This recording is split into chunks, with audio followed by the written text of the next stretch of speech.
uJesu mayeshumayela ngisho eshumayela ngasolwandle sebedobe ubusuku bonke bengabambi lutho wayevela ame nje kanje enza into esa open air kanje awu amen mase yamemeza ngephimbo into engixakayo ukuthi yena wayengasebenzisi ibhikha kodwa wawuzwa kubala ama crowds abantu abaza ko 3000 thwa babemezwa bonke ababekhona lapho engalisebenzisanga ibhikha engasebenzanga sound uyabona ukuthi umoya ongcwele wayesemsebenzini ngalezo ikhathi now njoba silana nje asizele into eziningi kodwa sizomemezela lo Jesu owasebenza endulo osasebenza namanje awuthi amen.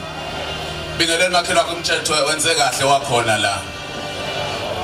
Mawukhona umbona ehamba ngasemgwaqweni umtshela ukuthi akusesona isikhathi sokuhambela kude lesi akasondele nganeno khona into esizokwehla. Awu amen.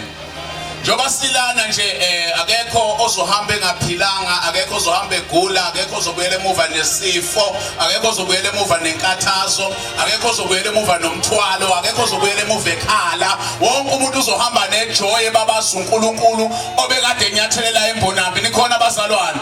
Mawungizwa unyaza isandla sakho wenze kanjena uNkulunkulu wehlile endaweni yasembonambi and ufike ngamandla uzokwenza umangaliso phakathi